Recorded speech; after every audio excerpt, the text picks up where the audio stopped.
Not enough people are actually making the effort to change their diet and change their lifestyle while on this medication. Biology will always have a pull, but you can always push.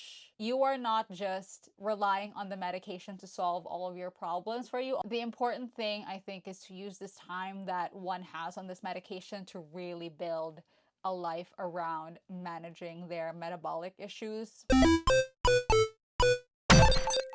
Hi everyone, my name is Mima. I used to be obese. I lost all the weight through a combination of GLP-1 medication, a whole foods diet, and weightlifting, and now I am training to be an endurance cyclist. For today's video, we are going to be reacting to a post on the Zepbound subreddit. Zepbound is a GLP-1 medication. It's the one that I am on, and it is the weight loss version of tirzepatide. And the diabetes version of tirzepatide is Mounjaro. Its counterpart from another pharmaceutical company is the Ozempic and Wegovy pair. Ozempic for diabetes users and Wegovy for weight loss. And the generic name for those GLP-1 medications is semaglutide. I chose this Reddit post specifically because it is both an interesting conversation within sort of the GLP-1 medication world, but it's also a very informative Reddit post. This post currently has over 316 comments on the Zepbound subreddit, so I felt like this was a good topic to discuss with you guys in this video. Now, I am not a doctor. I want to make that very clear. I am not a doctor. I want this video to be seen as me sharing my own experience with GLP-1 medications, specifically Zepbound. And you will hear me guys repeating over and over again what I use, just because I want people to know clearly what medication I'm on, so people don't assume it's one or the other. I think that's very dangerous. But yes, I am not a doctor, so don't take whatever I say as sort of medical advice. What I am sharing with you guys, again, is my experience and also all the knowledge I've gained from my doctors, my dietitian, and I've been working with them with this weight management program that I've been in for a year now. So I have learned a lot, and my own research is actually guided by their expertise. I always ask them questions, both in person because I meet them every so often, but also on my MyChart. I have so many questions for them. They have been the best team to work with in this entire journey that I've been on with GLP-1 medication and sort of like my entire fitness, health, weight loss journey. So with that said, again, not a doctor, only sharing my experience and my knowledge gleaned from both me working with my doctors and research. So please do not take what I say as medical advice. I am absolutely not licensed in any way to do that. So now I'm going to scooch on over to this side and let's read this post. As you can see, this is a very recent post, 4 days ago. What did Zepbound do to my body? Very good question. Wondering if anyone has any insights on this or had similar experience. Unlike most people here, I was prescribed a low-dose Zep after I had already lost over 100 pounds. Great job. 100 pounds lost before GLP-1 medication, that is absolutely bonkers work. Insane. Good job. So I had already lost over 100 pounds to help me maintain my weight loss. Great. Now here's where it gets strange. Spooky season. Cue the spooky music. I track and weigh all my food as I have for years. And now we can see why she lost 100 pounds. She was very disciplined. Sorry, I don't know why I'm saying she, but they. I'll just use a neutral pronoun because I don't want to assume any gender. I track and weigh all my food as I have for years. Again, great discipline, and this is why they've lost 100 pounds. Great job. Before I started Zep, I ate 1,700 calories a day and maintained my weight. That's also my maintenance calorie max, by the way. But I've lost about 7 pounds in a few months. Interesting. They're at maintenance at 1,700 calories, but has lost 7 pounds in a few months. So a few months, let's say 3 months, that's about half a pound per week. That is not bad at all.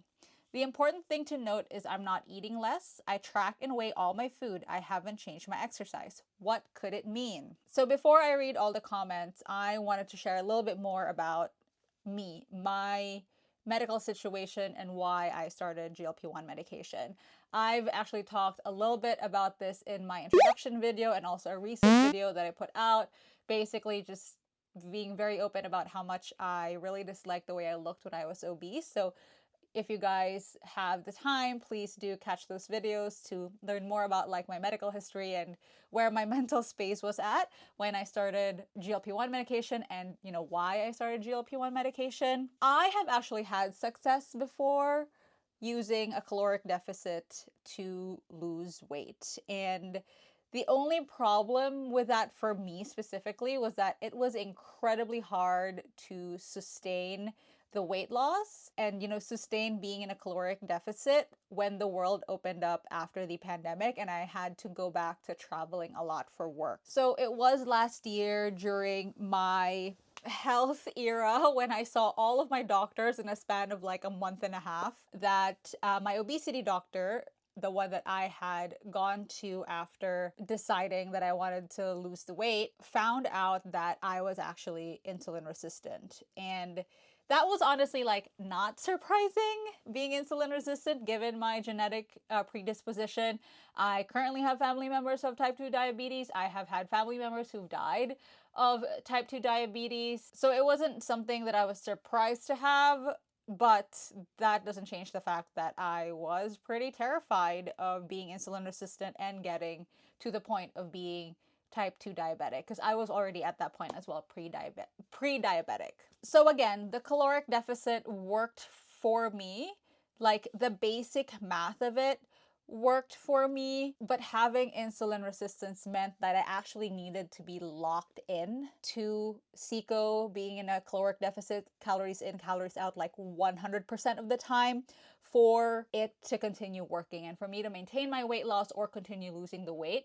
And because of my situation at that time and still, you know, to some degree professionally, like I'm still traveling a lot for work, it was just unrealistic for me to be like 100% weighing and tracking my food, especially when you're on the go traveling. I've talked about this in my Training Everywhere, sort of what I eat when I train elsewhere video, and I can link that down below. When you're in an airplane, it's very hard to actually figure out what's in your food. It was just not going to work. And the weight that I lost, and I think like I lost in a span of 3 to 4 months, maybe around 12 to 16 pounds. So again, a good weight loss, sustainable weight loss, because it was almost at least like a pound a week. It was just what my life was like at that time meant that it was impossible for me to be 100% locked in all the time with the caloric deficit. Now, according to my obesity doctor, that was probably because my insulin resistance made my metabolic system and my metabolic function a lot more inflexible. So actually, the basic math of CICO was not basic math for me. The equation of my CICO had a lot more variables, and that was caused by my insulin resistance, which was why I had to be nearly exact with the calories in, calories out in order for CICO and a calorie deficit to actually work for me and to actually make me lose weight. And how I can like explain how the insulin resistance manifested for me in the most acute way, or the way that I could feel the most, was that I could not for the life of me feel any sort of full.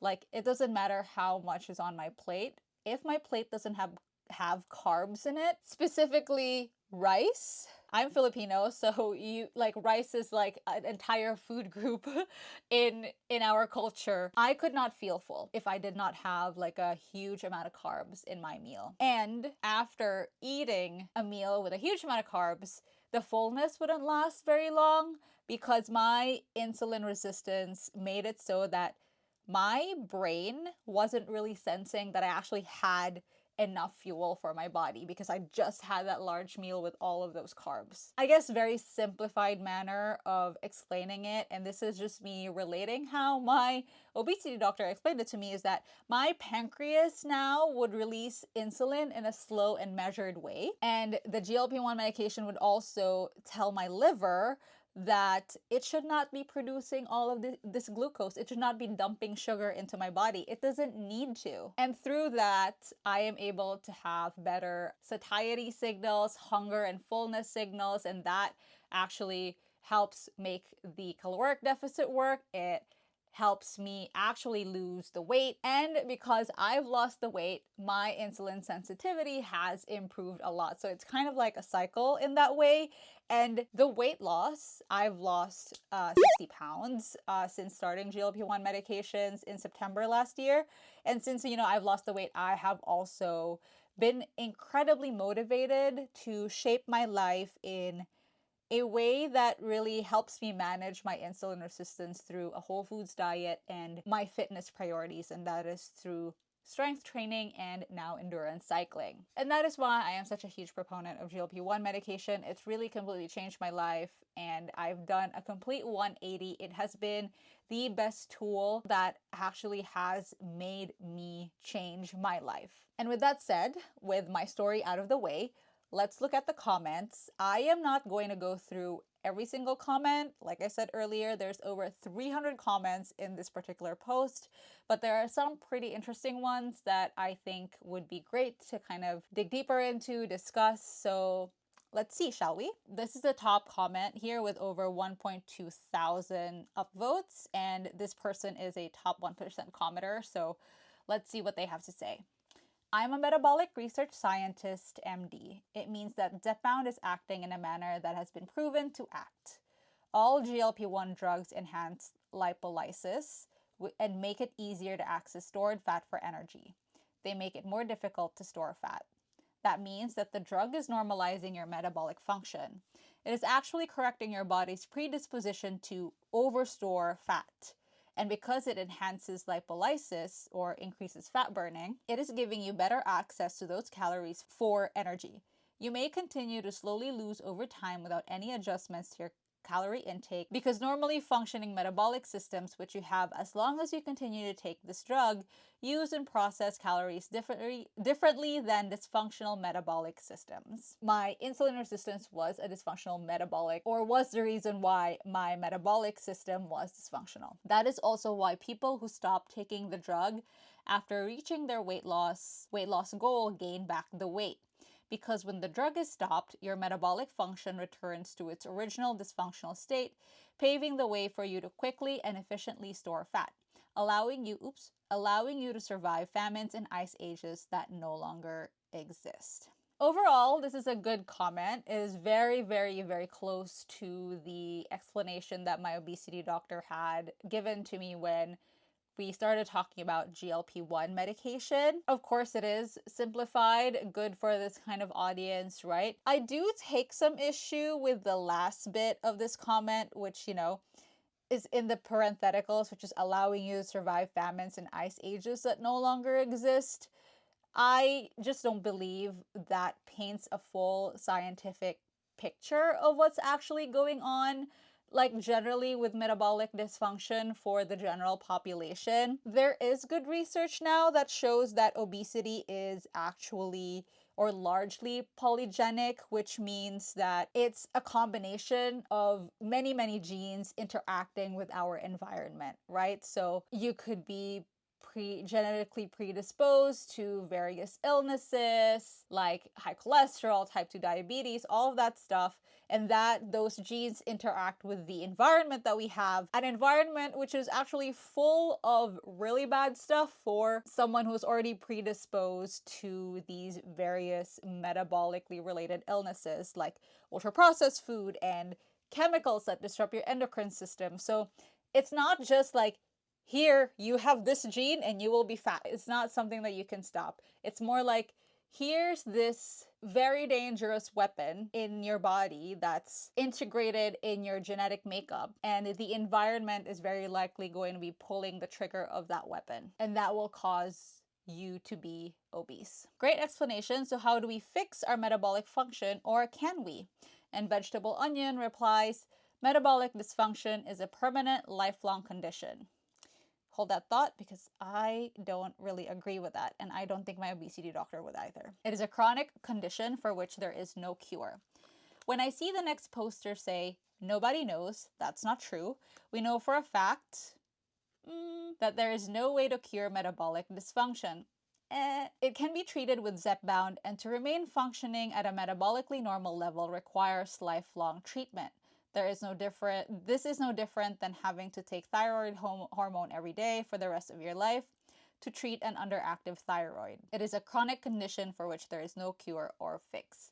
Again, disagree, and I think my obesity doctor would disagree too. The difference is that it is relatively inexpensive to treat hypothyroidism, which means there is no constant battle with insurers and employers hoping to keep the cost of their plans down.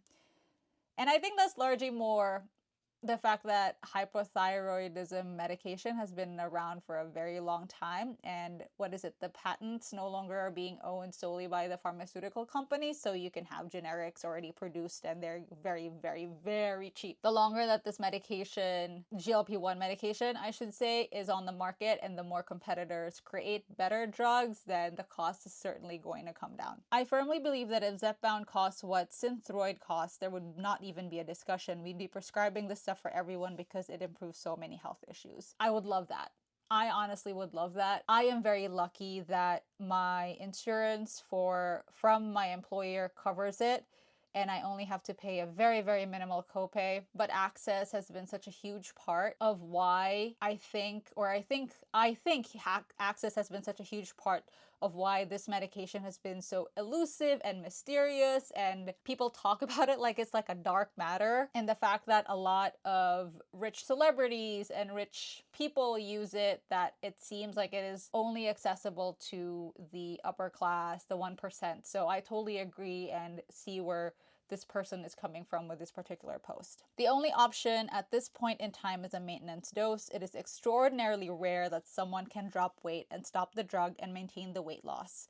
No one should expect to be in that rare 5 to 10% of people who have been able to maintain, typically young people without a lifetime history of being overweight and obese. Now, for my thoughts, and I've already sprinkled in my thoughts before even finishing reading this comment, is no. Not all metabolic dysfunction is permanent.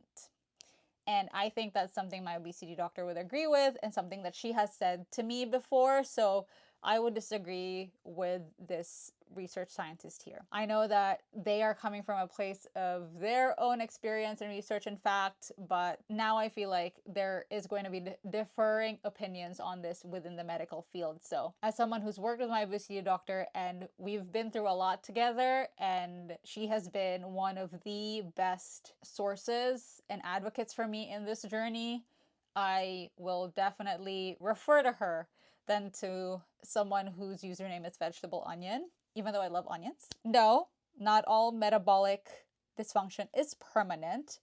There is definitely metabolic dysfunction that can be reversed, and my doctor thinks that my metabolic dysfunction can be reversed because she believes that it is somewhat at an early stage, that if I am able to maintain my diet and my lifestyle, especially with the weightlifting, then there is a high likelihood that I will be able to not just manage, but reverse my insulin resistance. So it is somewhat of a spectrum, right? There is one end where things are flexible and reversible, and there is another end, which is the advanced kind of metabolic dysfunction where it can cause serious issues and even permanent organ damage, like non-alcoholic fatty liver. Another point about this comment that I wanted to discuss was this on the last piece about no one should expect to be in that rare 5 to 10% of people who have been able to maintain. And I really see where this commenter is coming from with this, because biology,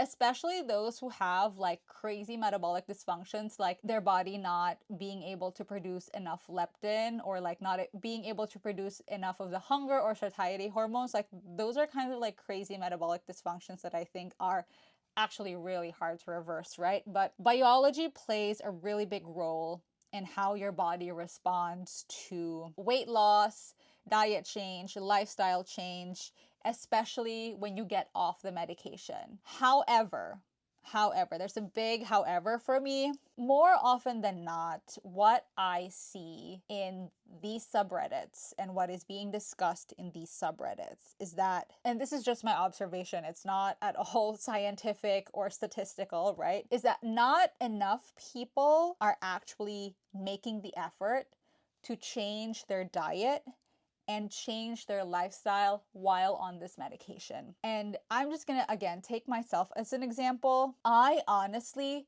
when I started working with the dietitian, and I keep saying nutritionist, but it's actually dietitian, I think, is what is licensed in my state. Whichever is licensed in my state, it's either one of those. But while working with my dietitian, I actually did not realize how much I actually needed to change my diet and how much of my food was actually crap food. Until you make that deliberate step to educate yourself, to not be in denial about what you're eating, and to just honestly track and work on changing what is bad for you to what will help manage your metabolic dysfunction. And usually that's whole foods. It will actually be very hard to manage your metabolic dysfunction off of the medication. So yes, if you don't even try to change your lifestyle and your diet in a way that is beneficial to you managing your metabolic dysfunction off of the medication, then it is very likely that you are going to regain your weight. And this is the reason why a lot of the discussion that I have now been having with my obesity doctor, and I just came from her office this morning. That's why I'm speaking very, very many compliments to her, because she is amazing and she has made me feel seen and heard in this journey. What we've really been working on this last 6 months is really working on creating a lifestyle habits, discipline that will help me prioritize activities that will help me manage my insulin resistance. And that number one is building muscle strength training. And the reason for that is, one, importantly, muscle is a huge glucose sink. So the more muscle I have, the more that the glucose that I eat, so the sugars and the carbs that I eat, goes to my muscle instead of my blood. Another is that the act of building muscle, so strength training, resistance training, actually helps with increasing insulin sensitivity. So it's why it's been a huge priority for me, and I've been making sure that I still strength train even if my entire body just wants to be on a bike 24/7. So yes, it is incredibly important to actually, while on this medication, which is, again, an incredible tool and really, really life-saving for a lot of people, the important thing, I think, is to use this time that one has on this medication to really build a life around managing their metabolic issues. And I'm not saying to just, again, like I said earlier when I was talking about my own background with caloric deficit, you don't have to be locked in 100% of the time. That is the gift that this medication gives. It's really just holding yourself accountable as well. You are not just relying on the medication to solve all of your problems for you, all of your metabolic problems for you, but there is a lot that you can do as an individual in your everyday life to help the medication and to help yourself as well manage these metabolic issues that you have. So yes, bottom line is that biology will always have a pull, but you can always push. And you have a responsibility to actually hold your own self accountable and to create a life that builds up your own armor against these issues. Anyway, let's move on to the next comment. Let's see. There's a lot. There's other conversations here about doctors prescribing the medication or weaning people off. So we're probably going to find another time to react to similar threads, just so we can talk about this very specific issue around maintenance and being weaned off the drug, etc. I'm also in that process of trying to figure out when I'm weaning off, because I do need to get off the medication to get ready for pregnancy. So that's another thing, another interesting topic that we can discuss. But let's see. Very, very long threads.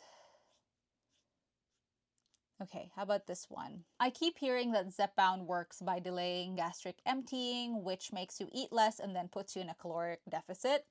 Yes. At the very basic level, yes. Which all may be true. It is true. All folks, including doctors, talk like that is the only mechanism that's going on. It's honestly been a slight hit to me mentally, because it brings me back to the whole I lack willpower trap. Why do you think more people in the medical community aren't talking about the whole picture? So, to simplify, I think a good way to explain this is to simplify actually what GLP-1 medications do. And I think I've already said a little bit about it at the start, especially how it relates to my issue with insulin resistance. So, GLP-1 medications, they regulate your metabolic system so that the calories in, calories out, the caloric deficit part of losing weight actually happens in a straightforward manner. So I did mention earlier that being insulin resistant actually means that I have other variables in my calories in, calories out equation that make it so that my equation isn't just simple this minus that equals that. It is actually like 2x plus y minus 4ab squared equals whatever, right? That is the metabolic dysfunction.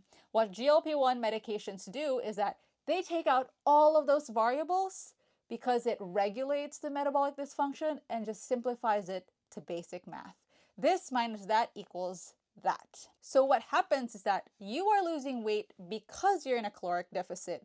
And now you are in an actual caloric deficit because the irregularities that made this equation for you very difficult and complicated, it's now simplified by the GLP-1 medication. So your metabolic system is normal, is stable, is regular, and that means the CECO part of it is just basic math, or at the very least, almost basic math. So that's why this first part of the comment about delaying gastric emptying, which makes you eat less and then puts you in a caloric deficit, it is very true. Yes, it is the underlying sort of accounting for your weight loss.